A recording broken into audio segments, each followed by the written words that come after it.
और अब यहां से रुक करेंगे, पश्चिम बंगाल की बात करेंगे। पश्चिम बंगाल में किस तरह से जो भ्रष्टाचार है वो छाया हुआ है और अब अदालतें उसको सामने लेकर आ रही हैं। पश्चिम बंगाल में भर्ती घोटाला, शिक्षक भर्ती घोटाले को लेकर ममता बनर्जी की सरकार की मुश्किलें जो हैं वो कम नहीं हो पा रही हैं, क्योंकि एक के बाद एक जो घोटाला है और खासतौर पर शिक्षक भर्ती घोटाले से जुड़े हुए तथ्य जो है वो रोज नए सामने आ रहे हैं। West Bengal school service commission ने कोलकाता हाईकोर्ट में एक शपथ पत्र देकर ओएमआर शीट में गड़बड़ी की बात कबूल की है। ये एक नया बात सामने आई है।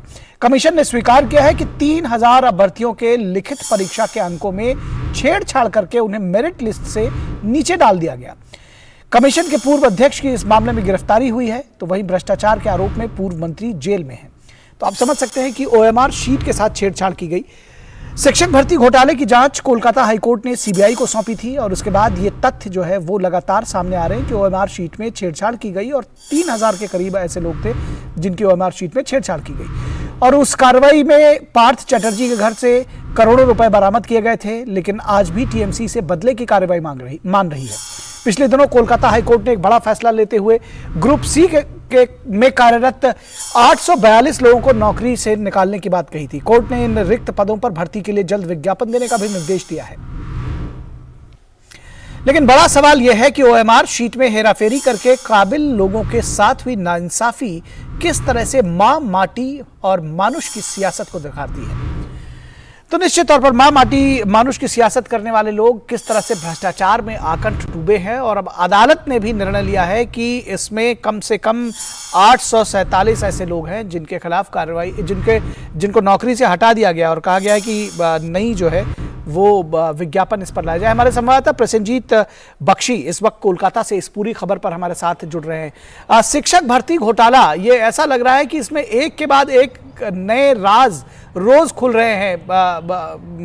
प्रसेनजीत जी, आपने देखा कि किस तरह से अब एक नई बात सामने आई कि ओएमआर शीट में भी फेरबदल की गई थी। तमाम लोगों ने ब्लैंक ओएमआर शीट्स जमा कर दी थी और उसमें चीजें ठीक की गई, बाद में उसको पेश किया गया और कुछ लोगों की ओएमआर शीट के साथ छेड़छाड़ की गई। क्या कुछ ये पूरा मामला सामने आ रहा है? क्या कुछ नए तथ्य इसमें सामने आ रहे हैं? देखिए निखिल, एक ये जो तरीका है ये तरीका सीखने लायक है। ये पूरे प्रदेश में एजेंट फैला के रखा गया था।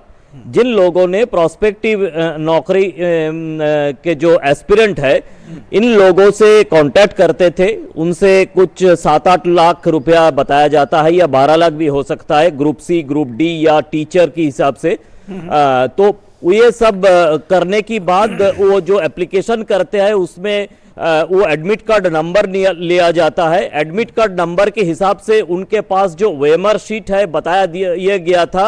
मतलब आज जो इंक्वायरी है उसके बाद ये पता चल रहा है, हमें तो पता नहीं था जी। तो ये ओएमआर शीट आप खाली जमा कर दो, बाद में इस ओएमआर शीट को भर के हम जमा कर देंगे। जब इसका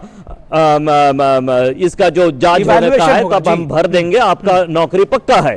या कभी ऐसा भी है निखिल कि 0 मार्क्स है ओएमआर शीट में, लेकिन जब सर्वर में जो लिस्ट बनाया गया उस सर्वर में दिखा गया कि उसका नंबर हो गया 57। ये एक उदाहरण मैं दे रहा हूं, ऐसे सैकड़ों उदाहरण है कि जो आइदर ओएमआर शीट सफेद जमा किया गया, नहीं तो ओएमआर शीट में 0 मार्क्स है। ये सब कुछ है, लेकिन मैं दावत देता हूं सीबीआई का कि इन्होंने जिस तरह से सारे की सारे टेक्नोलॉजी इस्तेमाल करके सर्वर से सारे पुराने हिसाब किताब निकाल के लेके आ गए।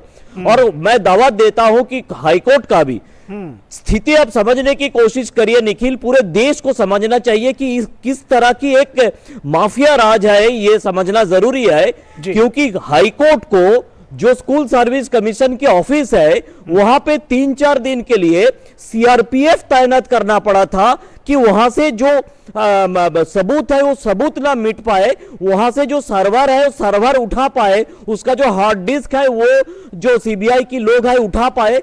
मतलब इस तरह की माफिया राज है कि जी ऑफिस में जो सर्वर है, ऑफिस में जो हार्ड डिस्क है वो गुम ना हो जाए। वैसे वहां से डाटा तो इरेज करने की कोशिश किया गया था, लेकिन सीआरपीएफ लगा के सीबीआई की लोग जाके वहां पे जो कर्मचारी है उन लोगों को अंदर घुसने से रोक रोक कर ये हार्ड डिस्क को हासिल करके फिर यहां से जो डेटा है उसको रिकवरी करके फिर ये पता चला कि ये जो ओएमआर शीट का कहानी है, ये सब ओएमआर शीट का खेल है, जिस खेल के लिए हो सकता है करोल बाग में या लक्ष्मी नगर में बंगाल सरकार की तरफ से स्कूल खोला जा सकता है, जहां पे बच्चे लोग आके ये सीख पाए कि ओएमआर शीट के ऊपर किस तरह से धांधली किया जाता है। निखिल जी, निश्चित तौर पर ये बहुत शर्मनाक है और निश्चित तौर पर जैसा आपने कहा कि सीबीआई को और हाई कोर्ट को कहीं ना कहीं बधाई देनी चाहिए, साधुवाद देना चाहिए कि उन्होंने इस मामले को इतनी तीव्रता से सामने लेकर आया। अदालत ने न्याय का इसमें जाहिर से तौर पर है उसके सामने रखा गया और उसने स्ट्रिक्ट एक्शन लेने की बात कही और सीबीआई ने इसको प्रूव किया, उसको सामने लेकर के आई है। बहुत शुक्रिया इस तमाम बातचीत और जानकारी के लिए।